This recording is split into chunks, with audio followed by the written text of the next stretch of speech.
You ever notice how some people just seem to, I don't know, float above all the drama? It's not magic, and it's definitely not because they don't care. Nope, it's a skill. And that's exactly what we're going to get into right now, the emotional intelligence behind it. So let's start with a feeling that I bet a lot of us know really, really well. It's that little pang of guilt you get when you consciously decide to step back from someone else's chaos. You know, that little voice in your head that whispers, "Hey, shouldn't you be more involved? Are you being a bad friend right now?" If you've ever felt that, then you are in exactly the right place, because we're about to explore why that instinct to pull back is actually a huge sign of strength. Okay, so to really get why we feel this pull to step back, we first need to get real about what we're stepping back from. Because, let's face it, getting tangled up in constant drama isn't some neutral activity. It has a very real and very high cost. I want you to think of your emotional energy like a battery in your phone. Now, imagine being around constant conflict or negativity.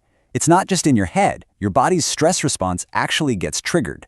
And on top of that, there's this wild psychological thing called emotional contagion, where we literally catch the stress of other people. It just drains your battery, leaving you totally depleted, with nothing left for the people and things that actually recharge. But here's where it gets kind of tricky, right? When you try to protect that energy, you might start worrying about how you look to other people. Have you ever been called cold or distant just because you needed some space? This is such a huge misconception, and it's often fueled by our own inner critic. It's a myth we're about to completely bust. So let's reframe this whole idea. What if pulling back isn't about a lack of feeling at all? What if it's actually a sign of something much deeper, like a surplus of awareness? See, people with high emotional intelligence are like these finely tuned instruments. They're super sensitive to their own mental state, and they can quickly recognize the people, the conversations, and the situations that just throw them off key. They get that their inner peace isn't just a nice-to-have, it's a precious, finite resource that absolutely needs to be guarded.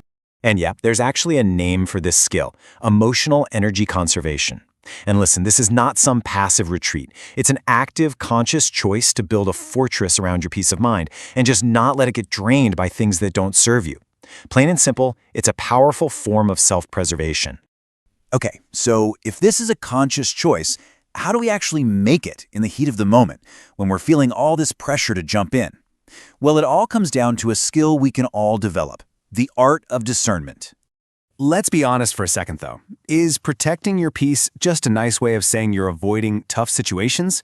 The answer is a clear, resounding no. And understanding the difference here is absolutely key. All right, let's break this down. Fearful avoidance is reactive. It's driven by anxiety and this blanket desire to just steer clear of any and all conflict, even the healthy, productive kind.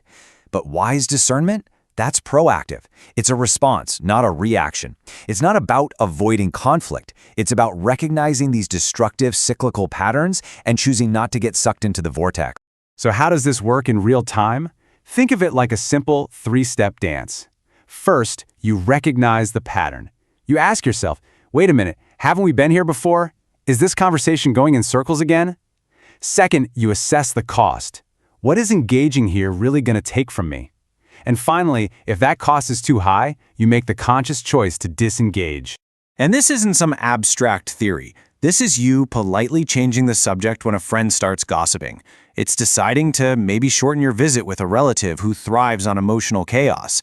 And it's calmly refusing to get drawn into the same tired argument you've had 100 times before, knowing it leads absolutely nowhere productive. All of this, understanding the cost, reframing the action, and practicing discernment, it all leads us to the single most empowering idea in this entire explainer. So, after everything we've looked at, what's the one big idea you should really hold on to? It's all about a simple but really profound shift in perspective, a powerful reframe for how you see yourself and these actions. Just let that sink in for a moment. Stepping back is not a weakness. It is a clear sign of strength. It is a profound act of self-respect. Your inner peace isn't a luxury. It is a vital, non-renewable resource for your well-being, and protecting it is one of the most intelligent things you can possibly do. So, I'll leave you with this question to think about. Based on everything we've talked about, what is one small, intentional boundary you can set today to protect your own peace? What's one choice you can make to conserve your emotional energy? Thanks for digging into this with me.